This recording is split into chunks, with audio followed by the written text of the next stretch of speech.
when we explain the impossible, when we confront an uncertain future, when we give voice to the voiceless. The difference is freedom of the press. We are the voice of America, where free press matters.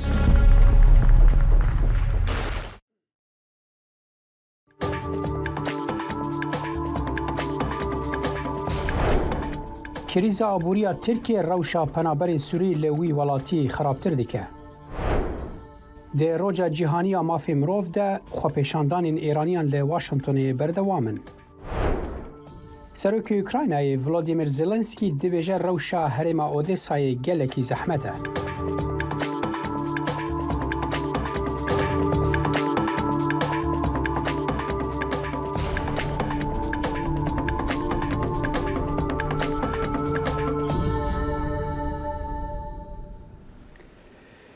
دنگی امریکا سلاوريزن هفکاری من داخل شمو من صالح دمی جربو بینرن هجا دمجمر هفته بیانی الواشنطن پایتخت ام خلک کنویا برنامه کورت کونکشن جورا پیشکش دیکن.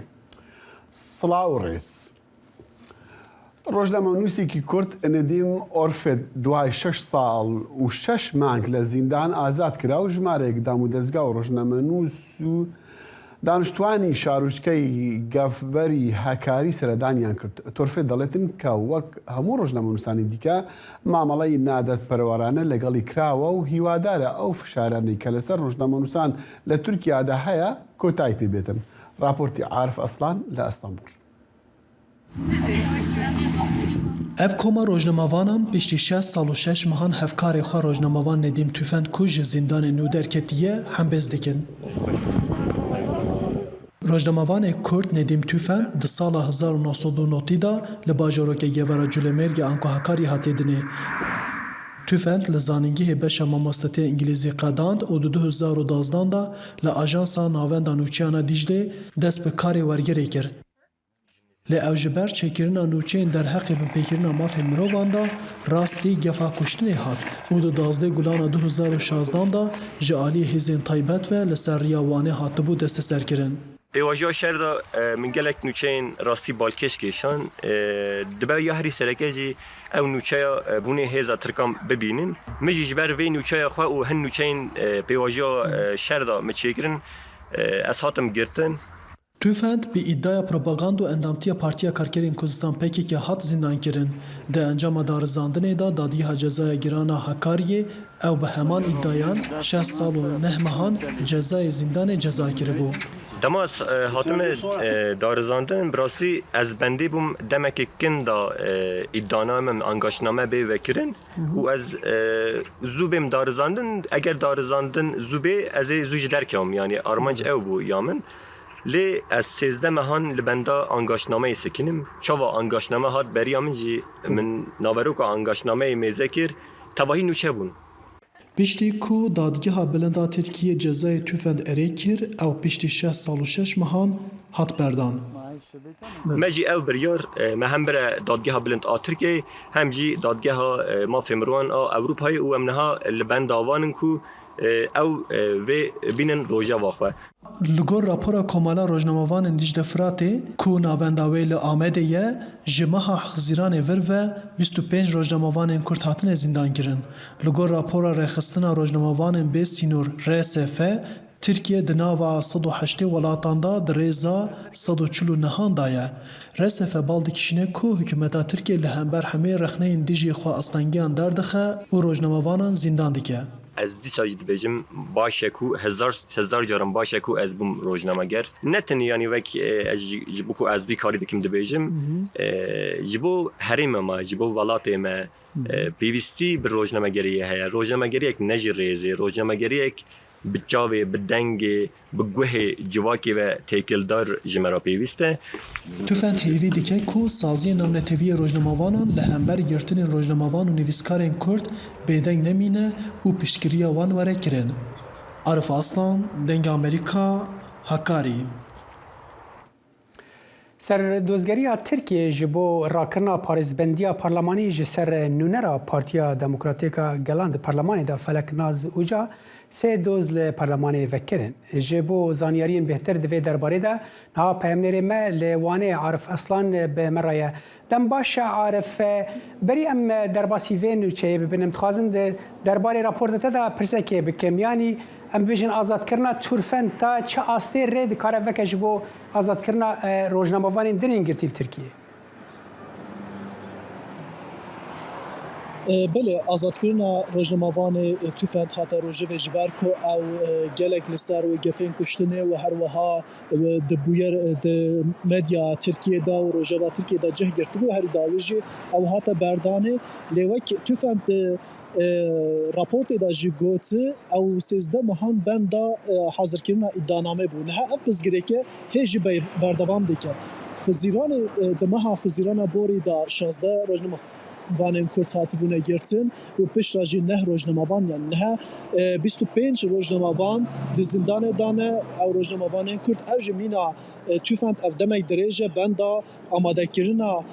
îdanameyne ku ka ji ber çi têne darizandin û sû tiştên ku ji ber çi têne tuştarkirin ku ew jî derbikevin pêşberî dadgehê lê îro di axiftinên xwe da hevseroka îhadê erenkeskên jî wek gotin dibêje ev mijar bûye şeklekê şewazekê cudatir yê cizakirinê yanî berê beryanê hedigo fikr û ramanên sûçên ji ber fikr û ramanê dihavne darizandin piştî ku dadgeha bilindiya Tirkiye erêt kir ew tane zindankirinê lê hêj guman li ser hêj sûçê wan nediyar ew têne zindankirin û pişta îdaname têne amadekirin pizgirêka herî mezin ya niha rojnamevanan ev e niha jî zindanên Tirkiye da herî dawî 25 rojnamevanên Kurd li benda hazirkirina îdanameyne û wek di raportê da jî hatî diyarkirin rewşa Tirkiye di aliyê ragihandinê da li aliyê fikr û ramanê da hêj negihişte asla azadiye ku asla li dinyayê tê nixweş kirin. Arif em werin derbarê rakirina hewlên rakirina parêzbendiyê ji ser nûnera HDP Feleknaz Uca zanyariyê çi nû divê derbarê de çi ne û gelo ti em bibêjin çalakî divê derbarê de bûne di van rojê dawî de? بله در حق پارلمانترا پارتی دموکراتیک گلان HDP یا باتمان انکو الیه فلکناز وجادا سی ایدا هنه کو او فزکی هاتنا آماده کرین کو جالی سردوزگریه کوماریا انکره و پیشکشی مجلس هاتی کرین کو پارازیا و بیتا بالات کرین batal kirin û ew were darizandin. Sedemên van fezeka navaroka wa çin ez dixwazim piçik behsê wê bikim. Yek Feleknaz Uca di heştê adara borî da beşdarê mîtînga heştê adarê bûbû û ya jina bûbû û wê derê axiftin kirbû. Her wiha di çarê sibata borî da dîsanê derheqê operasyonên Tirkiyeyên li ser Sûriye û Şengalê rexne kirbû ji ber vê yekê ew bi propaganda terörizmê û her wiha gel bikîndarî û dijmaniyahiyê hêstên wa pêş dixe bi van her du îdayên ew dixwazin parazvariya wê bête betal kirin û ew were darizan. بله پایمنێرê me li Wanê Arif Aslan spas ji bo van agahiyan. Doh Komelaya Mafên Mirovan îhade û Weqfa Mafên Mirovan Tirkiye têv bi boneya Roca Mafên Mirovan Cîhanî civîneke çapemeniyê li darxist û balkişand ser rewşa mafê mirovan li Tirkiye û diyar kir ku Tirkiye di nava welatên ku mafê mirovan bin pê dikin de ye. Ji bo bêhtir zanyarî û şîrovekirin niha parêzer Ferhat Boatekin serokê berê Komeleya Hiqûqizanên Azadîxwaz li Stenbolê bi me re ye. Dem baş mamoste Ferhat tu dibêjî çima rewşa mafê mirovan li Tirkiye wiha bişûn ve çûye? Dem baş rastî nal tarîxa Tirkiye'de em dikarin bêjin ki ana rewşa mafê mirovan bi pêkirina mafê mirovan تاریخ تج او کس نکتو پاشتا یعنی او کس تاری نبود نه وداویه işte gelek kesen ki muhalif iktidar siyaset muhalif yani kesen şaredaren muhalif nüviskare muhalif insan ve nüçe xoda baskır rojnamane muhalif yani sanatkar muhalif vanan demek denge xoder dixin demek rexne ki hember siyaseta iktidar hükümet edikin o hember van zekt zor gelek zede bine Türkiye ve daviye taybeti ser jinan ser zarukan ser welatiyen derva mülteci em bejin biyaniyan gelek zekt zor zede bine disan li girtigehan gelek nexweş girtiye nexweşene û çalakiyê tiştên antidemokratik tên servan tê meşandin. Alî dînda ser civatê bi rêya qanûnan hinek rêya dadgehê hinek qanûn derxistin ve kanuna dezenformasyon dibêjin yan kanuna sansür yani bu vê rêya dixwazin kesên Türkiye dijîn bira fikr ramarê xwe serbest nekanin bînin ziman ya jî pêşiya wan kanûn derdixin pêşiya wan bigirin. Kesekî dixwaze alî yani mafê demokratîk karbîne bimeşe ya jî wek rêya demokratîk derkeve kolanan yani mafê xwe bîne ziman dîsan evna têne astênkirin. Yani em dikarin bêjin her alî da alî mafê mirovan da Türkiye gelek paştaketiye. Başa hûn wekû em bibêjin rexistinên mafên mirovan divê derbarî de çi dikarin bikin wekû bersevdan divê derbarî de? Niha do me got yanî komeleyên mafên mirovan konferansê rojnamavanî li dar xistin û têda behsa rewşa Tirkiye kirin. Lê li ser erdê dikarin çi bikin wekû rexistinên mafên mirovan? Yani em wek rexistinên mafê mirovan piranî van bên pêkirinin yani neheqiye ser gelê dibe ya jî tiştên antidemokratik tiştên hember mafê mirovan vanan rapor bikin vanan bigirin bin evyan û rayedera ra pêşniyar bikin. Yani vî alî da zaten gelek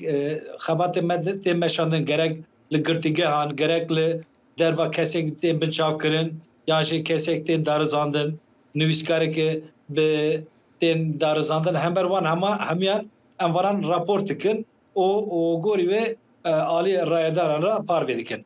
Başa Mamoste Ferhat yani ev ji bo dema dirêj yani çi ziyanê dikare bigihîne civaka Tirkiye ku rengekî ji rengan civaka Tirkiye civakeke vekiriye beşek jê peywendiyê wan rastrast bi Ewropayê re hene dezgehên Ewropî li wê derê kar dikin yanî binpêkirinin mafên mirovan hûn wekû rexistinên mafên mirovan çawa dibînin wê çi ziyanê bo dema dirêj bigihînin civaka Tirkiye? Yani dema dirêj da niha îro Tirkiye em bêjin van rojan ji meseleyeke ji bo zewacandina zarokek tê nîqaşkirin bes tu kes o ser civaka medya sosyal medya yan ciyê dîn da nikariye vê mesele nîqaş bike rexne bike ser vê biaxife yani vê tiştê van kirinan va dixwazin civatê bêdeng bêrin û hemû muhalîfan kesên cuda kesên ki wek iktidar wek ew ê navfikirin wanan hemûyan bêdeng bikin tabî va jî tê manayeke Tirkiye ger wisa biçe ew pêşketinê wîn yan tiştê destxistiyê wî jî paşva biçin û hêdî aliyekî tarî ve biçe û tu kes nekene fikr û ramana xwe bêje nekene jiyana xwe azad bijî. Başa Mamoste Ferhat ev tiştên ku hûn behsa vêyekê dikin yanî girêdayî bi partiyeke destnîşankirîne wekû partiya AKP ku li ser desthilatê yan jî girêdayî bi dezgehên dewletê bi tevahî ye. Rastî piştî çawa uzanin 2016 darbeyek çêbû Tirkiye û li gel vê darbe hinek kanûn hatin kanûnên olağanüstü yani wisa ew ê derketin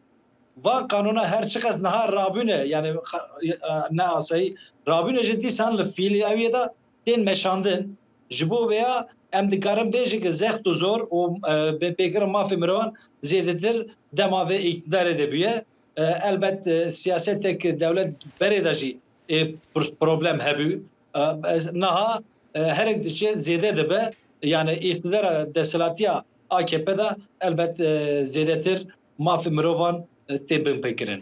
باشا يعني وكو برسف يعني ام دزان تاگوت يعني ون وان تشتان شرمزار دکن ون دخوازن کو يعني افن پیکرن جهولی رابن لدناوا جوا كده دناوا خلق سیویل دا هون چد برنامه‌یان دکارن پیشکش بکن وکو رخصتن ما في مروفا کو کاربن وين وان دجواریان هنکی هسانتر بکن هنکی جبو يعني باف زحمتين بن پیکرنان هنکی ام بيجن سفكتر بکن دناوا جوا كده وتبرنامهين وها هنا وكو رخصتن ما في مروفا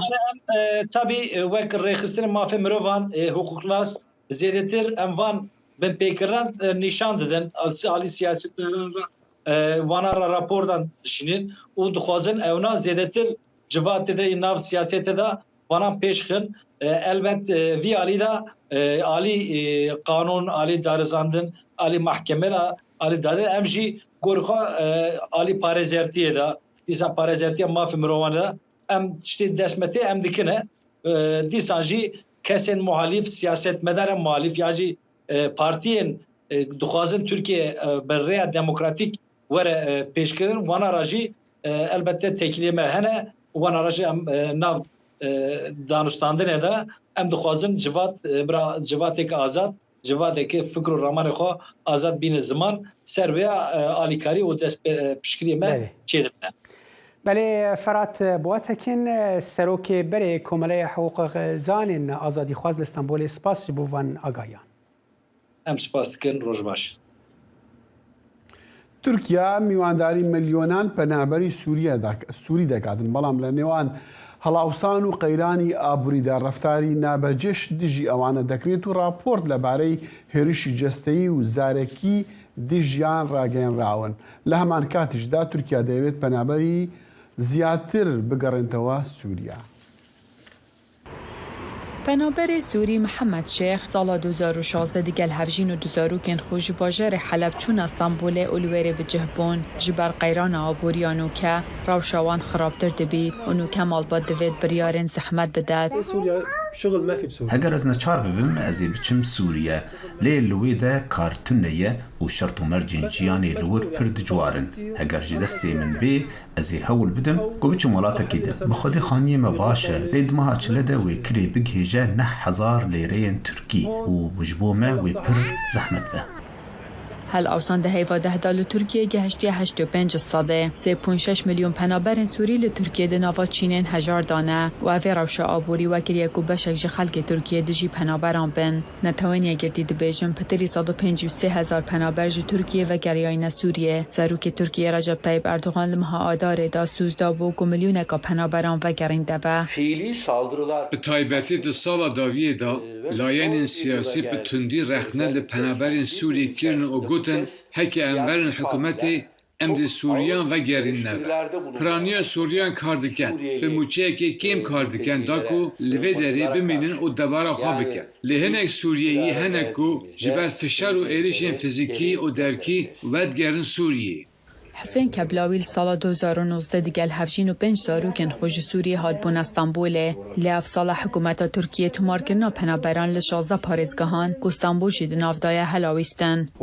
جبر کو ناو من تومار کرینه ام نکارن خانیه کی کری بکن و ام نکارن کاری کی گنجاو ببینن جبر کو ناو من لور نتومار کریه بلگه من ناین قبول کرن و زاروک من نکارن بچن دبستانی زاروکن کبلاوی ده ترسن در کفنکولانان گر پلیس بزانن او نه تومارگرینه دترسن که اوان فگرین تا سوریه وکی میلیونان خلک سوری او جراسی بجاردن زحمتن گر لترکیه بمینن جان اوان دجوار دبید و هندی و درجه واک پتر دجمناتی اوان دکد یانجی حول بدن خوب گهین اوروپا کره کا پریما ترسیه و پاشا روژاوی جینا دیاره جبو راپورتا هنری ریجول هاتین مای دنگ امریکا ئەمریکا سەرچاوەی متمانە پێکراوی هەواڵ و زانیاری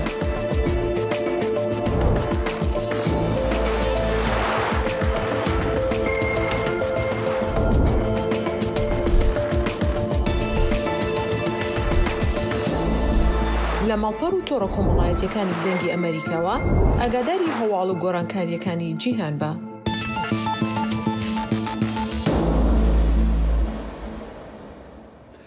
سێ مانگی خۆپێشاندانەکانی ئێران لە دەڤەری واشنگتن پایتەختی ئەمریکا هەر بەردەوامن. خۆپێشاندانەکان هاوکاتن لەگەڵ ڕۆژی جیهانی مافی مرۆڤ و لە سێدارەدانی گەنجێکی تەمەن 23 ساڵی لە ئێران کە بە تۆمەتی بەشداریکردن لەو خۆپیشاندانەدا سزادراوە. یحیە بەرزنجی لە نێو خۆپیشاندانەکان بوو ئەم راپۆرتەی ناردووە.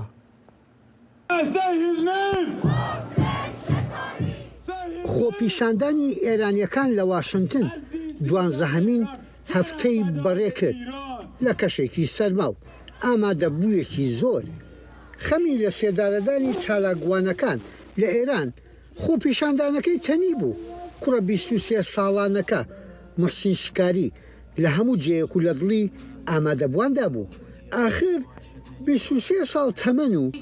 بە تۆمەتی بەشداریکردنی خۆپیشاندان لە سێدارە درا. تم برنامه امروز ما راجع به اعدام هست. در برنامه ئەمڕۆمان لەسەر لە سێدارەدان دەبێت دژی ئەو لە سێدارەدانانین کەوا ڕژێمی ئێران دەرهەق بە چالاکوانان بەڕێوەی دەبات. شۆڕشی خەڵکی ئێران بێ پێشینەیە،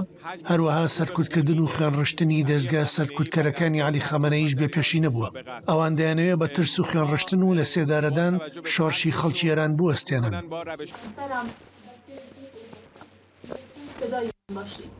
کوشتن و گرتن و فراندن و تۆقاندنی خەڵکی ئێران لەلایەن ڕژێمەکەیەوە بەردەوامە. ئەو ژمارە زۆرەی سزای لە سێدارەدان دراون لە ساتێکدایە جیهان یادی مافی مرۆڤ دەکاتەوە. بەڵام هەر ئەو جیهانە وەک خۆپیشاندەران دەڵێن لە هەمبەر تاوانەکانی ئێران زۆربەی وڵاتان بێدەنگیان هەڵبژاردووە.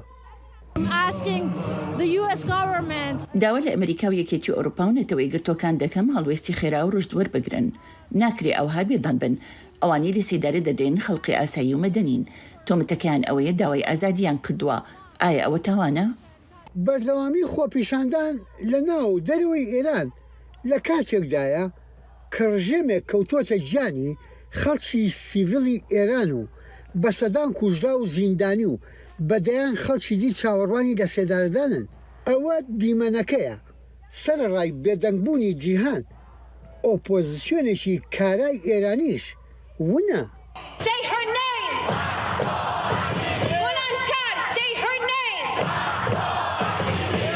هۆی سەرەکی ئێستا لێرە ئەمریکا و بریتانیا و فەڕەنسا و چەند کشوەری زلهێزن کە ئێستا بە تەواوی نەهاتوونەتە سەرخەت. باوەڕیان بەوەی نییە ئاڵوگۆڕی جمهوری ئیسلامی پێک بێ، بۆیە ئاقارەکەشی نادیارە. بەتایبەت ئێستا خەڵک دەکەوێتە دەست خەڵکیش لە ناوخۆ زۆر بە تەواو حتا بڵم یەک دووەمی خەڵکەکەی نەهاتوە. ئەگە بێنە سەر ئەو باوەڕی بەتایبەت لە شارە گەورەکانی وەکو تاران و ئیسفەهان و تەورێز و ئەوانە ئەگە خەڵک بێ و بێتە سەر شەقام پێویستی بە هیچ ئاڵوگۆڕێکی دەرەوە ناکە بۆ خۆیان دەتوانن. بەردەوام وڵاتانی زلهێز تای تەرازووی دەستکەوت پێشڕەوی هەڵوێستەکانیانە. لەو دۆخەی لە ئێران دەگوزەرێت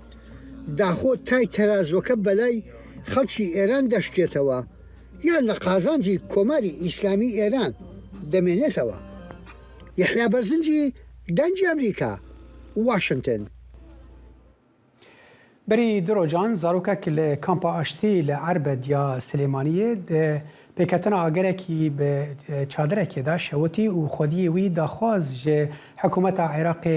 kirin ku alîkariya wan bike û vegerin welatê xwe berpirsên hikûmeta Herêma Kurdistanê dibêjin heta ji destê wan tê wê alîkariya wan bikin. Pemnêra me li Silêmaniyê raportekê amade kiriye.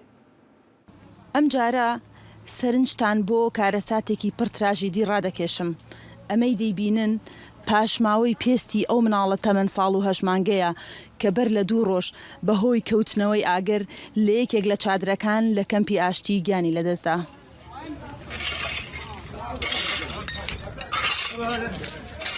هەواڵی تراژیدیای مردن و سووتانی چادری پەنابەران یەکەم جار نییە خەڵکی ڕاچڵەکێنێت لە هەرێمی کوردستاندا. لە تازەترین ڕووداویشدا 2 ڕۆژ بەر لە ئێستا بەهۆی سووتانی چادرێکەوە لە کەمپی ئاشتی لە عەربەد کە 3 منداڵی تێدا بووە و دایک و باوکی لە ماڵەوە نەبوون. مناڵێک بە تەواوەتی سووتا و بوو بە خەڵووس. چووم تا دوکانێک کە تۆزێ دوورە لێمانەوە بۆ ئەوەی هەندێک پێداویستی بکڕم. دوان لە منداڵەکان دانیشتە بوون و بچووکەکەم خەوتە بوو کە گەڕامەوە بینیم ئاگر بەرز بۆتەوە. ڕام کرد بۆ سۆراغی مناڵەکانم بۆ دەرەوە گەڕامەوە ژوورەوە کە بینیم لە ناو چادرەکەدان منداڵێکم سوتا و دوانەکەی تر دەرکراون. ئەم ژنە پەنابەرە لە پاڵ گێڕانەوەی کارەساتەکەدا داواکارە حکوومەتی عێراق هاوکاریان بکات بۆ گەڕانەوەیان بۆ زێدی خۆیان. ئێمە دراوسەی ئەوانین سیرکە مناڵەکان دەگرین بۆیان لەو دەرگایە هاتینە ناوە بانگی دراوسەکانمان کرد چوین ئەومان هێنا و دەستمان کرد بە کوژانەوەی ئاگرەکە ژیان مەعاناتە هەر ڕۆژە و چادرێک ئاگر دەگرێت و مناڵەکانمان دەسووتێن وەڵڵا دەمانەوێ بگەڕێنەوە بۆ شوێنی خۆمان بەڵام ئاوەدانی و ئەمانمان نییە لەوێ. بە پێی وتەی بەرپرسانی کەمپی پەنابەرانیش هێشتا چاوەڕێی ئەنجامی لێکۆڵینەوەن سەبارەت بە هۆکاری ئاگرکەوتنەوەکە بەڵام ناشی شارێتەوە بەشی زۆری کەیسەکانی سووتان بەهۆی شۆرتی کارەباوەیە. لە کاردان بووان بۆی ئەم کارە ساتانە کەم کرێتەوە قسەشمان کردوە لەگەڵ کۆچ کۆچبەرانی عێراق و پێشتری شەر ئاگادان کوونکەوە ئاگاداری خێزانەکەەوە تەوئەکرێن بە بەردەوامی بۆی ئاگان نەخوایان بێ بەڵام بەداخەوە هەندێکیان گوێڕایڵ نین وار بەکارێنن هینی هیتەر نییە زۆربەی کارەساتکان بەوەی شۆرتی کارەباوەیە. بەپێی ئامارەکان 1660 خێزان لەم کەمپە دانیشتەجێن کە دەکاتە نزیکەی 10,000 کەس و بەشێکی زۆریان خەڵکی شارەکانی تری عێراقن و بەڕێگەز عەرەبن داواکارن حکوومەت هاوکاریان بکات بۆ گەڕانەوەیان بۆ زێدی خۆیان. سنوورکەریم دەنگی ئەمریکا سلێمانی. ئاوارەیان شنگاڵیژی لێ کامپێن هەرێما کوردستان عێراقیژی بەرچەندین ئەگەران جواناژی نەبوونا باوەریە بسۆزین حکومەتین هەولێر و بەغدایە ناڤگەڕنە سەر ماڵ و حالن خوا لێ نەبوونە ئاسایشی و نەبوونە ئارامیە لێ هەرێمن وان ڕێگرن یەن ڕێگرن سەرەکەنە لە پێش ڤەگەڕیانەوان پامرێ دەنگی ئەمریکا کاوە عومەر لە دەشتا مووسڵێ وان سەدەمان پێتر شڕۆڤەتکە کاوە فەرموو.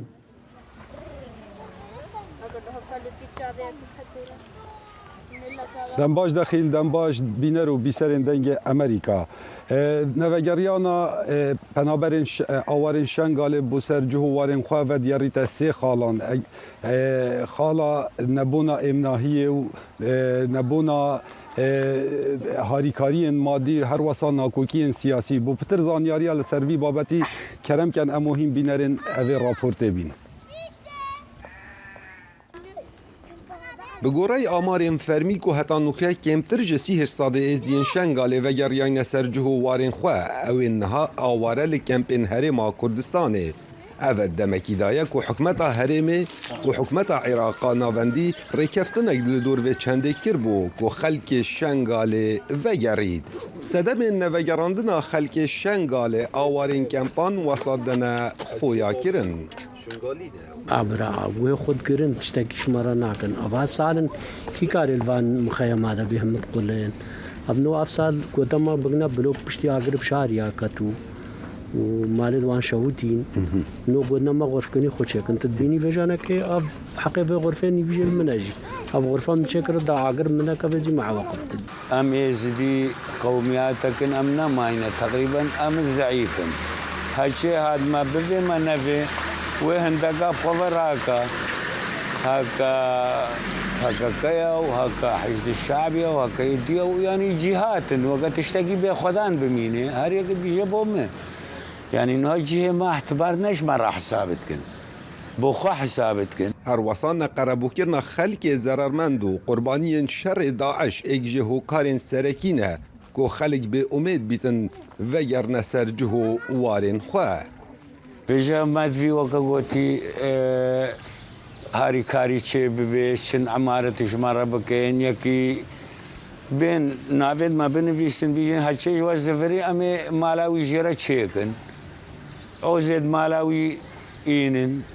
مە تشتێکی دیژی ناوێ بگوری آمار فرمی کل دورداری شنگال هاتین راگهاندن کنو که کمتر جه 120,000 کسان و گریانه لسنور قضا و کمالگهن ازدیان که دبنه 22,000 مالبات جلای هرما کردستان عراق و لسر 17 کمپان هاتین بلاف کرنو حتی نها 3 کمپ هاتین داخستن اویندن آوارین شنگال تیدانه.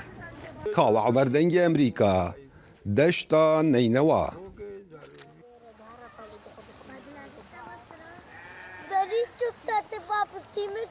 بله وکو هاتیه خویا کردن در راپورتا ویدیویی دا کو صدم نوگراندنا آوارین شنگاله بو سرجو وارین خواه ودگریتا سه هوکارین سرکی هوکار هر گرنگ اوکو امنیت شنگاله هبونا هیزن چکدارین جدا جدا دناوا قضا شنگاله دا کو گلک هیز جوان هفدوجی یکن جبروی یکی ترسکا مازن لجم خلکی درست بو یکو وگرنه قضا شنگاله هر دیسان هبونا هیزن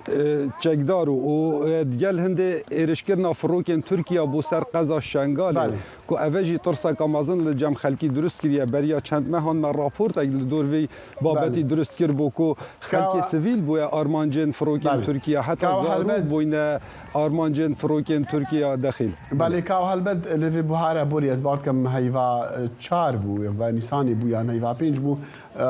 دمی کو حکومت عراقی هاتی وی ایوان کمان چکدار هندکانه لیتن او بو او وگریانا آشنگالیان که بچکی آلوس کریه لیدی سانجی گلک شنگاری گازنده نوکهویه مثلا قربو کرنا ضرور زیانه دا یا بوان کتی دیکن جبر شر داعش البته او یک جسد من بباوری اوان بحکومت بغداد و هوليري و بيك جاري بريار اوان خدا يكون نفقرن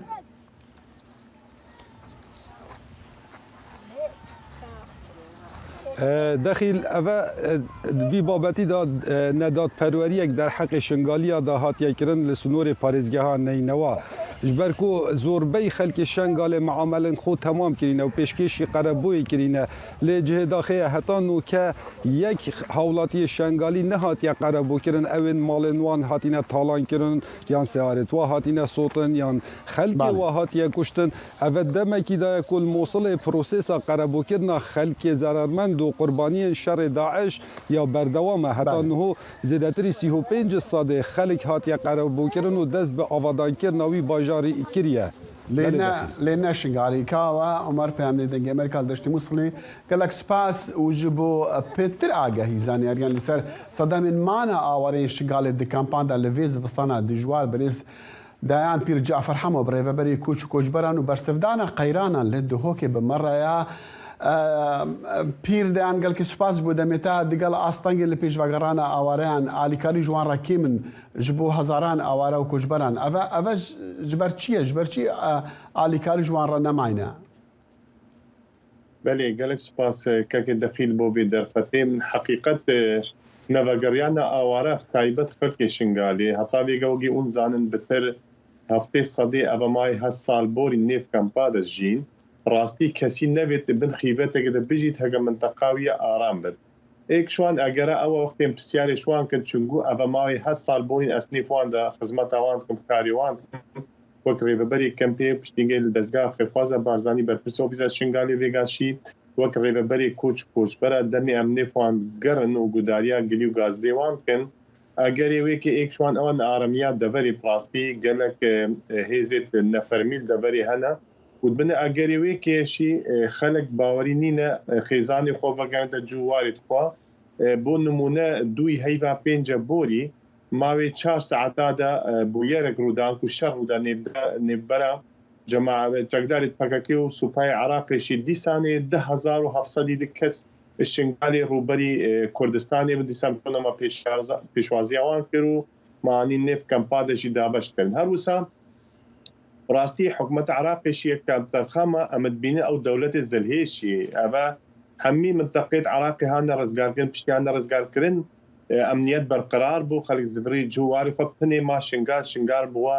وەک دەڤەرەگە ناکۆکیە دەستی دەرەکی تێدەیە ئەم بینن ئەف دەولەتێت جینارێت عراقی بالێ پێدانە بەحسی هەندێکن کوچمە ئالیکاریش وان ڕەنەها گەلکی کێمە ینی هەموو گازەندە هەندێکن و ئالیکاری نینە یعنی سەدەمێت چنە بەێ ڕاستیشی وەک سیاسەتا UN گەلمەت ئەم ڕونیشە گەلێک جاری گەلوان پشتی ماوەی 5 ساڵات بۆرێن ئەو حالت ئمرجنسی نکوانت بتەوە پشتیگەت سەکتەری ئیغاسێت چتە سەکتەری پەرەپێدانێ یعنی هاریکاریان زێدە کێمت بنە چونکو ئەوت بێژن هاریکاری ژمارە وەک UN گەلک کێم بووە ئەگەری وێشکیش ئەس بینم 3-4 خاڵن ئێکشوان خاڵاشی شەڕێ رووسیا و ئۆکرانیا کارتیکردنەگە گەلەگە مەزن وێکی بوو دوو وەزیرە دارایی عراقی ڕاستی لێ دوانێکدا بەری چەند مەهەگە پێشەشمەهەگە گۆ ئەم وەک دەولەتە عراقی چوو قەر ئەنکو چوو دەی سەرمە نەمانە هەروسا 130 تن زێر احتیاط هەنا و 90 ملیار دلار مەفائیشی هەیە هەگە UN ببێت ئەم دێت سەپۆرتە UN شیکن گۆگە جەنابی دەزانێت حکوومەتە عراقی بەری نۆ ئێک شوان دەولەتا بۆ ئەوە سەپۆرتە UNت کرد وەختی وسا ئەو لێ دوانەدا UN گوتێک کەرم کەوان ئاوارەی خوڕێ ببە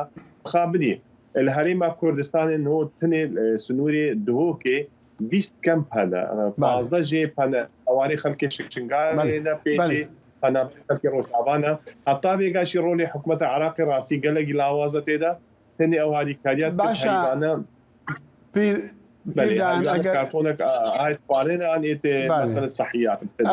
ئەگەر یەکی بێ ڤەگەرتە گوندی خوا لە شنگالی چ ڕەنگی ئالیکاری ئەو هەندکارن بدنی یان ڕێکخراوی مرۆڤانی وێ چ ژێڕە بکەن آخر وەک ئالیەت ئەو داخوازێکی پێشکەشی ڕێوەبەریا مەتکەن ئەمشی دەنە ئالیەت پەیوەندیدارە ئەنکو ئەو زالگەیت ڕێبە ئاسانکاری شوانڕە بکەن و سیفەت نازح سەر نەمینێت یانکو ناویان تێتە شەتەبکردنە وەک ئاوارە وەختێت بەگەرنەوەی دەری ئەو کارێ ئەرکێ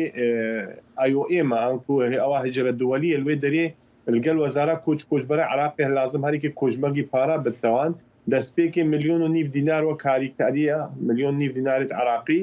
و بەگەرتە جوارێک مخابنی 2019 و 20 پرۆسسێک دەست پێکرد نێزیکی ئەز کارم بێژم 20,000 خێزانی بەگەریان جووارێخە ئەوان گەلە گازدەتکردن گفتیم چنەوێ دەری ئەوە ڕقاوە دایما ئەم نەها قەرەبوونکردنە گەلەگاشوان ڕاستی ئەبە ئەرکێ وەزیفەتە وەزارەتە کۆچبەرەی عراقی لێ دەری وەختی ئەو وەرەقە جەموان وەختی دابە عودە گەرامەت بێت بێنە قەرەبوونکردن چەنگۆ ڕاستیشی شنگال نەوە گەوان دەبەری دوبوو شنگال هاتە وێرانکردن شنگال هاتە قەرکردن شنگال هەتا بێگانێشی تنێ عراقی تنێ مایە و ئەو دەبەرە نەهاتی هەتا بێگانی ئەمنیەت نەهاتی بەرقەرارکردن ئەو مەسەل مەسەلا قەرەبووکردنیژی بابەتێکی راپۆرتا پامێنمە بوو لێ پیردان دخواست پرسیارە داویشتە بکەم ئەوژی حکوومەتە نوێی عێراقی چ استراتیجی هەیەش بۆ ڤەگەڕاندنە ئاوارەی شنگالی و ئاوارەیەن هەموو عێراقی نەبتنی شنگالی کەکێ دەقین مخابنی حکوومەتە عراقی ئێک دوفئێکی ئێک پێیەکی هەر وەختێت تێت فۆزات دەتە ئاوارە دەدیتمە وەختی کازمی خۆ سەردانە یەکشکەم پێ سنووری دهۆکێ کرد سۆزدان و تا ساڵە و کەشوە بێ دەرێن نەمینە بەگەنە جوواری خوا مخابنی کەسوان سۆزی خۆ جیبەجی ناکردە ئەبە ئەمە وەک حکوومەتە هەرێما کوردستانێشی ئەم ئاوارات بینە ئی ئازادن ئەم بینە خەڵکی منە ینی لێ دەری هەتال لێ دەرێنە ئەم مەجبور خزمەتەوە گۆڕەی ئەو تەحەدیاتی تێنە پێشیامەک و هاریکاری ڕێکخراوەت خواست گەلێک پێم بوو لە ڕاستی ئەوە بێ جاری بەری هەفتەیەکە شاندێ وەزارەتە نافۆ طبیعی هەرێما کوردستانی ما وەزارەتە کۆچبەرانینە ئەم ڕێبەریە کۆچبەرە ئەمی گرێدایینە بۆ وەزارەتە نافۆ هەرێما کوردستانی شاندەگیوان سەردانە وەزارەتە کۆچبەرە کردوێ دەرێ دیدارت گەل وەزیرێ کۆچبەرەکەن گەلێک سۆزوێدان ئیرۆشی من پەیوەندیم گەل وەزارەتە ئەمە نافۆ کردیە گوتیە على اساس ما اتفاق كليا اف سرداني مت بردوام بن يعني سردانغا ايجابي ممكن بيجن وقت اختار قوتي نابته شي اك شو انظم نيوان وبديكم هردم سردانا بغداد بقت وقت رخراوي خير خواص نمان مجبور انا خبينا بردستي حكومه عراقي چونغو وظيفتها ويا هاريكاري بان اوارا راب چونغو اوارا همين نفوسان نينوا كك دخيل ابا صاله عراقي صالانه بوجاوي هيا هر سال بودجەتی دەپەسەندکردنش لای پەرلەمانی عراقی ڕ هەر پارێزگایەکی حەساوی چتە حەسام مووسلێکی پێتە مەخابنی ئەوە 8 ساڵش حەسام مووسلێ حەسا شنگال لازم 28 سەدەیەش حەسا پارێزگا مووسلێ بن مەخابنی ئەمە باید هەست ساڵایە نە پرۆژێکی استراتیژی شنگال هاتی چێکردنە و نەدەستی هاریکاریشی گاندی ئاوارە ئەم نزان هەتا بێگانێش بەر ئەس باوەڕکەم پێدان ئەگەر ڕێبدای منی ڕاستە گەلێک خەڵکیژی گازن ناشنیدکەن و کوردان بگشتی دەسەڵاتەوان لە مووسلیژی هەیە بەشێکن ژ حکوومەتە نافخۆیە وێ بەشێکن ژ ئەنجومەنی وێ دویا ئەوژی داخوازەوان وێ هەندێک بکن و شنگال بێتە ئاوادانکردیان کارێکش بۆ بێکردن یعنی دیارەگلەی لەسەر وانژی هەیە وەکو ئالیەک نەبتێنێ سەر حکوومەتە ناوەندی لێ من دەخواست ئەس بپرسم یعنی بەرینگی ئەس خوازم بێژم و دیارە لە گۆڕە ئامارێن نەتەوێنی گرتی 135,700 ئاوارە نەها هەنا بنافنویسین د کامپاندا د 15 کامپان هەرێما دەڤەرە دهۆکێدا و بەگشتی 195,000 دیژی نە د کامپاندانە ئەوژی ئاوارانە ژمارە گشتی 330,000 شنگالی نەها ئاوارن لەوەر پردیمە من دەخواست ئەس پرسیارە هەندێک شتە بکەم ئایا ڕێکەتنا شنگالی وێ بەبە سەدەمی هەندی ئەگەر داهاتە جێبەجێکردن سەدەمی هەندی ئاسانکاریەک بچ بۆ ڤاگەڕاندنا خەڵکی بەێ دیدنا من ئەو ڕێکەتنە هاتی ئیمزاکردن بینە حکوومەتە هەرێما کوردستانی و حکوومەتە بەغدادا ئەوە هاتی ئیمزاکردن هەیڤ 2020 گەلک خاڵا پێکاتی وەکی جەنابێتە پێ ئاگدارە یەک شوان خاڵە ئەو بوو ئەف کەسێن ئەف چەکدارێن نەی فەرمی بێنە بە کێشانش ناباجارە داکو شەڕ ڕوو نەدن ژبەرکو خەڵک باریان پێ تێبێت بەگەنە جوواری خۆ و خێزانیان ئارام بدە 2500 کەس خەڵکی شنگالی بێنە دامەزراندن سەر میلاکێ وەزارەتە بەڕێگریە عراقی سەر وەزارەتە نافۆ عراقی و ئەو بکارن ئەمنیەتە شنگالی پاڵ هەروسا ئیدارەکردنا ناو باجێ ڕاشی بفتە ئەرکێ پۆلیسێت فدرال ئەپۆپە بارابتەوە پۆلیسێت فدرال خەڵکی شنگالی لە باوریەکە خەڵکی چێ بکە وێ دەرێ وەختی ئەو ئەمنیەتەوان بکەن پچەگێ ئەو ئەگەری سەرەکینە خەڵکی بێتە تعویزکردن ئەنی خەڵکی شنگالی و بیژەنابێتە زانێت کۆمەلگا دوگوری دهۆلا و سیباو شێخدرێ نێزیکی 1500 خانی هانە هەڕپاندنش لای ڕکراتی ڕوسکێ گەلک سپاس پیردان گەلک سپاس وەختی منەماز داخوازە لێبوریت کە وەختی منەما پیر دەیان جافەر هەموو بڕێبەبەری کۆچ و کۆژبەران و بەرسەردانە قەیرانان لە دهۆکی گەلکی سوپاس پەیمانی داهات و جیهان بۆ سروش مەحکومە بە میکانیزمی ڕوون بۆ جێبەجێکردنی ئامانجەکان ئەمە گوتەی گروپەکانی پاراستنی بایۆدایڤەرسیتیە لە پەراوی دانوستنەکانی نەتۆی گرتوەکان لە کاتێکدا کە سەدان خۆپیشاندە ڕژانە سەر شقامەکانی مۆنتریال و داوای کردەوەیەکی گەورەتریان زیاتریان دەکا. گوێ دۆ برۆڤن لە سندوقی جیهانی بۆ سروشت وتی دەقێکی بەهێز لە کە وڵاتان پابەند دەکاتن بە پێداچوونەوە بە پشتکەوتنیان و پاراستنی زیندەوەری جیاجیا لە بەرامبەر ئامانجە جیهانیەکان و بەرەپێدانی کردەوەکان بە تێپەربوونی کات زۆر گرنگە بۆ لێپرسینەوە لە حکوومەتەکان ئەو ئاماژەی بەوەشی کرد کە زۆر نیگەران بووە لە دۆخی ئێستای دانوستانەکان لەسەر ئەم خاڵە میکانیزمی جێبەجێکردن لە ڕێکەوتنی پاریسدا سەبارەت بە بەرەنگار بوونەوەی گەرمبوونی جیهان لە شێوەی بەشداریە دیاریکراوەکان نیشتیمانیدایە. سەرۆکەی ئوکراینایە ڤلۆدیمیر زێلەنسکی داخافتنە خۆی هاشمیە ئەیڤاریدا گوت کە ڕەوش لە هەرێما ئۆدێسایە پڕ دژوارە. زێلەنسکی گوت نها زیاتری 1.5 میلیۆن کەس لە هەرێمێ بێ ئەلکتریکمانە پشتی عێریشا درۆنین ئێرانێ و گوت کۆ ئەڤ ڕوویە ڕاستینی رووسیای لە ئۆدێسایە. وی هەروەها سپاسیا نەرویجێ کرد ji بۆ پاکێتە ئالیکاریە نو بە 100 میلیۆن دلار کۆوی گوت دێ ئالیکاریە ڤەگەڕاندنا سیستەما وان یا ئەنەرژیە پشتی ڤان عێریشین رووسیایی بکە. ئێستا شێر و زەنگەنە لە هەواڵەکان لە هەواڵە وەرزشەکان ئاگادارمان دەکاتن.